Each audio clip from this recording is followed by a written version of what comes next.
Sa loob ng mahigit 2,000 taon, isang bangkay ang nananatiling sarado, hindi dahil sa kaya ng agham, kundi may takot na baka may gumising na hindi na dapat gisingin. Sa Egypt, may isang mummy na ayaw buksan ng mga eksperto.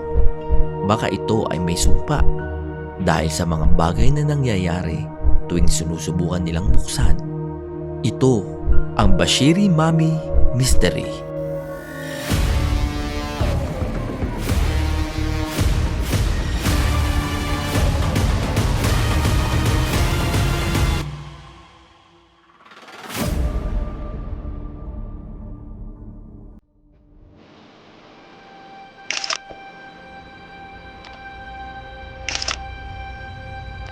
Ang Bashiri Mummy ay tinatayang 2,300 taong gulang mula sa Ptolemaic period, panahon ng paghahalo ng kulturang Greek at Egyptian.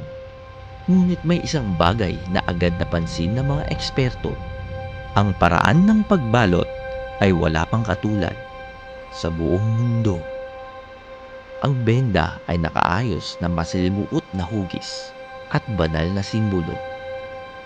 Para sa sinaunang Egypt, hindi ito palamuti. Ito ay ritual, isang proteksyon, isang babala, isang selyo.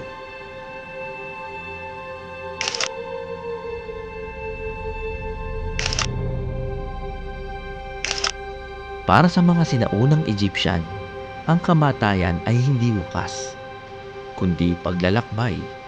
Naniniwala sila sa afterlife, sa duat, kung saan ang kaluluwa ay husgahan sa harap ni Osiris.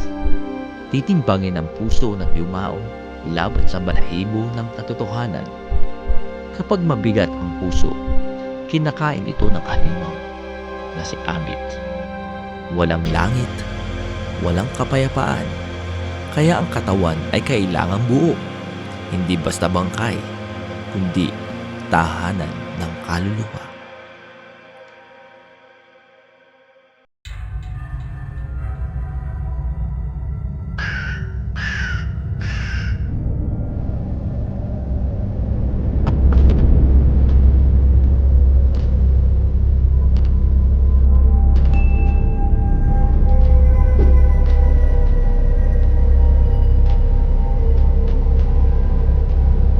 May mga paniniwala ang mga sinaunang pari ng Egypt na ang ilang mummy ay nilalagyan ng proteksyong sumpa. Hindi sumpang parang sa pelikula, kundi espiritual at psikolohikal na babala. Mga inscription na nagsasabing ang sinumang gumambala sa katahimikan ng yumao ay makakaranas ng kapahamakan. At ayon sa ilang ulat, tuwing sinusubukan pag-aralan ng mga agresibo ang Bashiri Mummy, may biglaang pagkasira ng kagamitan.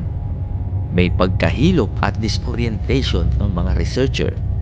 May matinding kaba kahit walang paliwanag.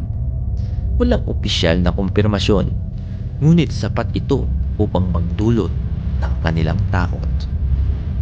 May isa pang dahilan kung bakit hindi binubuksan ang Bashiri Mummy. Kapag binuksan ito, ay masisira ang natatanging balot magpakailanman. Wala na itong rewind, walang ikalawang pagkakataon. Kaya imbis na pisikal na buksan, ginagamit ang CT scan at X-ray para pagsilip sa lihim ng nakaraan nang hindi ginagalaw ang selyo.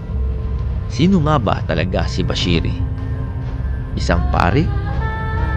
Isang taong may mataas na kapangyarihan? Isang mangkukulam? O isang individual na kailangang protektahan kahit patay na?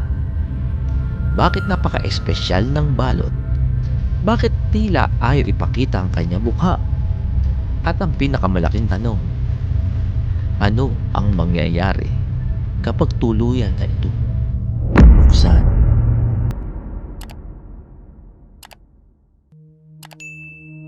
Sa isang mundo na pilit binubuksan ang lahat ng lihim ng kasaysayan, ang Bashiri Mummy ay nananatiling tahimik. Isang paalala na may mga kaalamang hindi basta kinukuha, kundi iginagalang. Dahil minsan ang pinakanakakatakot na misteryo ay yaong hindi pa nabubunyag.